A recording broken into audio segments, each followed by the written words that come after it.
Welcome back to the Piping Pastor. Well, I have to begin by apologizing for the audio quality. My lapel mic finally gave up the ghost. I was preparing for this video, and the part that plugs into the phone literally just fell into.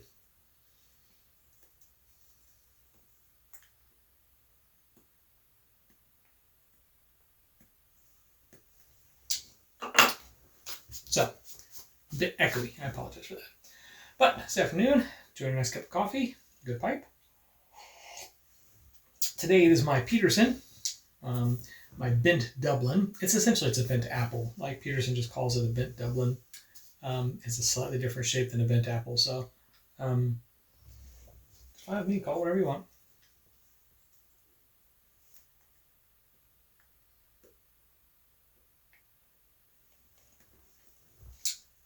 In it, I'm smoking my aromatic tobacco. I say my aromatic because I only have one in my rotation. So, this is not one of the seasonal aromatics like Autumn Evening or Sleepy Hollow or Scarecrow, God forbid.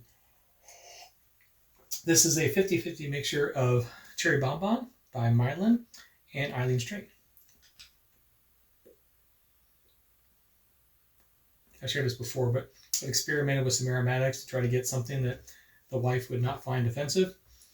Doesn't work. Any kind of aromatic does not make a difference to her at all. It just smells like pipe smoke, and she doesn't like any of it. So,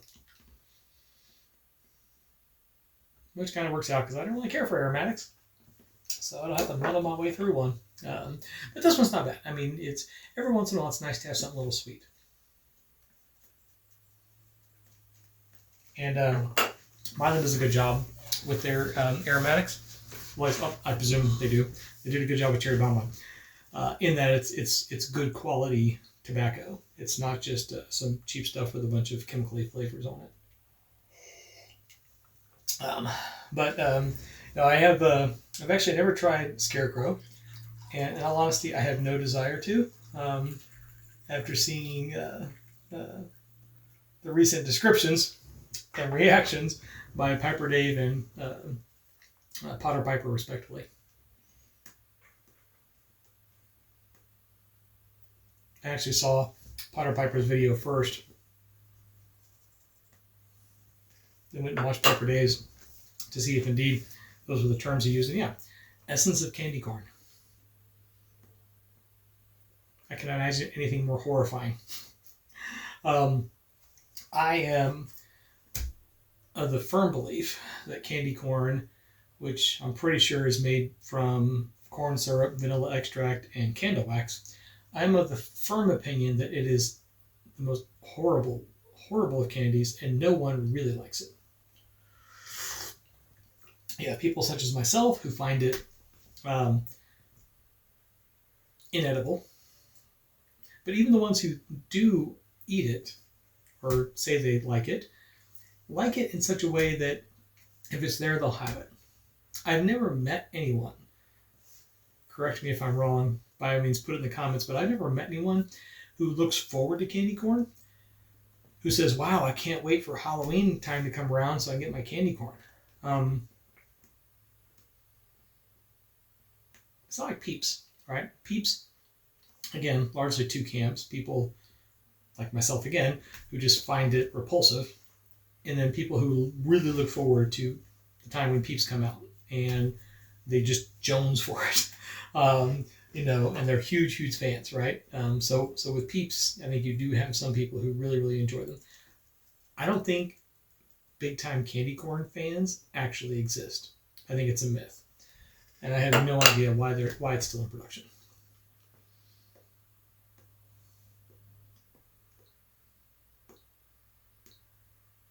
So I certainly have no intention of ever getting Scarecrow.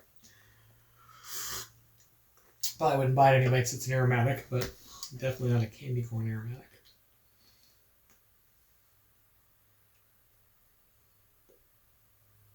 But the Smiling Cherry Bonbon / Eileen Strait is pretty good. Every once in a while. Oh. We went through a rather lengthy and involved series on that John Donne sermon, so I thought take a little break, have a bit of a palate cleanser, if you will. Smoke an aromatic tobacco, have a nice cup of coffee, and have a wee bit of a tamped down Jack. Thought I'd share a story, because story times are always fun, especially when they're accompanied with a pipe and a cup of coffee.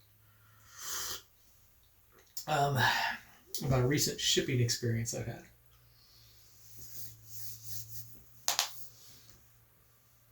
Now, I'm not going to use names to protect the innocent, even though there's not really anyone innocent in this. Apart from myself. But I recently was able to, on an auction website, to buy a motorcycle. I used to ride on a pretty regular basis.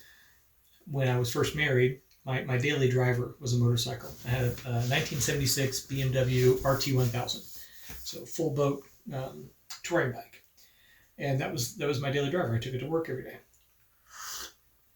Well,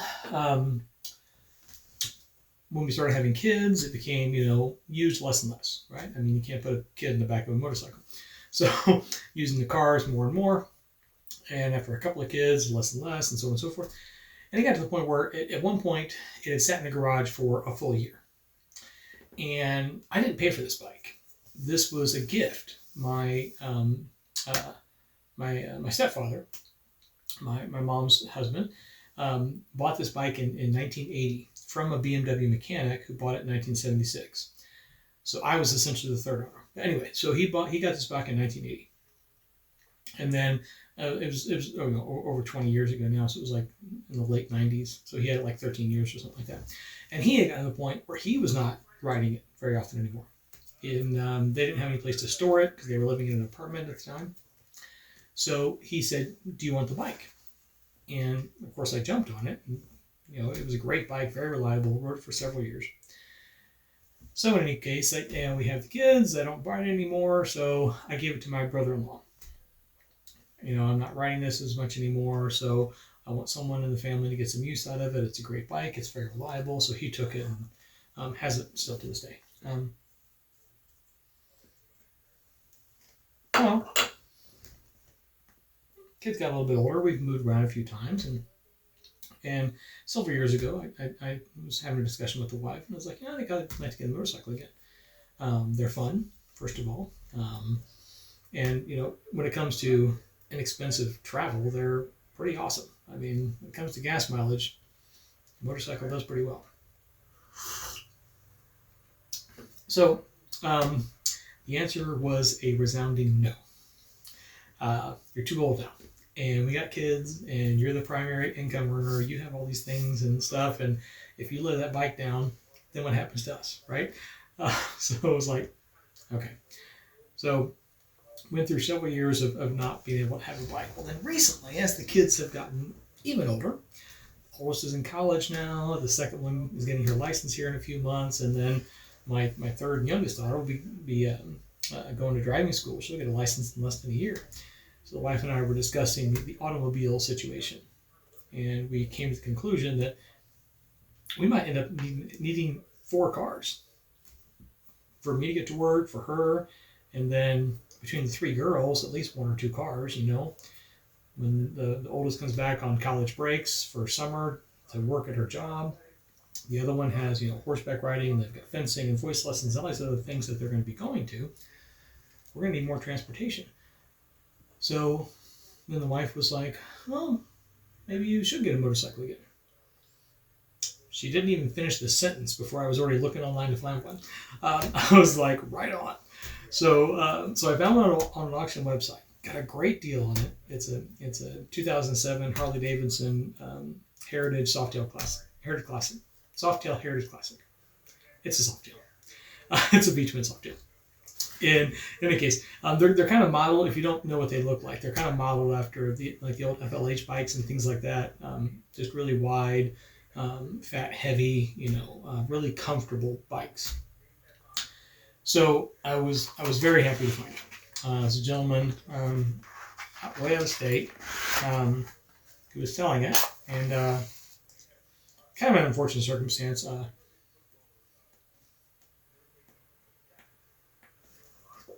He'd had it for several years, but it got to the point where he was getting too old for it to be a practical mode of transportation, right? So he wanted to get rid of it to somebody who would enjoy it. And I was like, well, that's me. So I got a great price on it, and then arranged for shipping. That's where the fun part starts. So it's about where the bike was. It's about 24 hours away. So basically, like 2 days shipping in closed transit. So I get the company arranged through the auction website that I bought the bike through, and they were like, okay, you can expect the bike in 2 days. They're picking it up on Tuesday. It'll be delivered on Thursday between 3 and 5. I said, okay, between 3 and 5 on Thursday, no problem. Make arrangements for someone to be here at the house. So the wife and I kind of had to juggle our schedules a little bit, but we had it covered. Well, Thursday rolls around. It's 4:10, so we're right in the middle of the delivery window, but I haven't gotten a call from the driver yet. And the driver was meant to call an hour before they arrived. Said, okay, well, that's odd. So I called the shipping, or not the shipping company, I called the auction house because I don't have the shipper's number. It's a third-party contract through the auction website. And they say, whoa, they haven't contacted you yet? That's odd. Let me get in touch with them. So a little time goes by, and then I get a call from the shipper, and the shipper tells me, oh, well, sorry, there was a problem with his truck. They're going to have to do some maintenance on the truck. He's being delayed. The delivery will now be tomorrow between 3 and 5. So I'm a little annoyed, but I'm like, okay, these things happen, right? Mechanical difficulty, so on and so forth. You got to get the truck fixed. It's a 1 day delay. Not ideal, but I can deal with it. So they say, okay, it'll be tomorrow between 9 and 10 in the morning. I said, okay, all right. Well, that's easily doable. Okay, Friday morning we had a pretty clear schedule. So Friday morning we get up, not between 9 and 10, between 8 and 10. So Friday morning get up, and 8 o'clock rolls around, 9 o'clock rolls around, still no word. So I call again. Again, this is me calling to check up because I'm not getting calls from them. So I call them and check up. And lo and behold, the shipper is not arriving. Apparently, the shipper at this point is in Phoenix, and they've stopped in Phoenix. It's like, okay, Phoenix is about 6 hours away from me. They're meant to be here within the next hour. If they were 6 hours away, I'm sure they probably knew it a while ago. Why didn't I get called? And they're like, we're sorry, they dropped the ball, communication, yada, yada. I'm like, okay. Now I'm getting a little bit more annoyed. I mean, the bike now is a day late, right? So they're like, okay, well, you know what?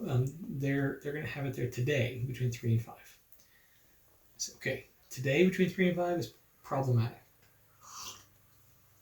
Because I have to teach class tonight, and I have to be there at 3 o'clock.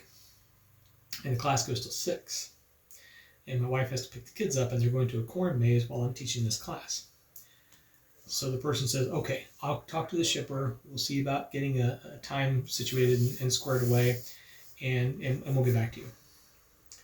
Well, you may guess that no, they did not get back to me. So by 1 o'clock in the afternoon, I still had not heard from them. So I have to call another minister, a friend of mine, to ask them to cover this class so I can be home to receive this bike. Because my wife can't drive it up into the garage, and she can't be there to receive it. Even if they did cancel the corn maze, which I was not going to tell my wife and kids they couldn't go to a corn maze to receive the bike because I was teaching. So I made arrangements on my end. Get my class covered. Pull a few strings, ask a couple of favors, get that covered and taken care of. Go home, and no bike. So I call again. And this time they tell me, yes, there's been another delay. Now it's going to be tomorrow morning. I say, okay, well, now we need to talk about some compensation. Now we're on our third delivery date. We are now 2 days late, and I've had to cancel a class and change my plans twice. So this is not going to be a full price delivery fee anymore. We need to talk about how you're going to compensate me. I need to speak to a supervisor. The person says, okay, I'm going to give all the information to a supervisor and they will call you. An hour goes by, no phone call. So I call them again. And then the person on the line says, oh, I'm sorry. There are some supervisors here, but the supervisor managing your shipment has already left for the day. Okay. So I write a rather lengthy, somewhat perturbed, but still very professional email to the company. Within about 30 minutes of sending that email, then lo and behold, then I get a call from the supervisor. And the supervisor assures me that the bike will be here today. Today is Saturday. That they've spoken with the shipper and they're going to be arriving between 8 and 10. So this morning, get up, again hopeful. 8 o'clock, 9 o'clock, 9:10, no call from the shipper. So I call the company again. I'm like, are you trying to make this difficult? I mean, this should not have been that hard. They're like, oh, I don't know why it's not there yet, and we're gonna get there, and we'll be there as soon as we can, and I'll talk to the shipper, and we'll find. It's like, okay, all right. The bike finally gets delivered at 11:30. An hour and a half past their time. But the driver was lost. The driver did not speak English. And so the driver's manager had to text me a pin drop where the driver was because he couldn't find my house. So I had to drive out to this location where this pin was to meet this person. And then I had to ride with the person back because he could not understand my directions because he didn't speak English. In his truck, it was like a quad cab dually truck pulling an enclosed trailer. There was only one seat because the passenger side had been turned into a bed.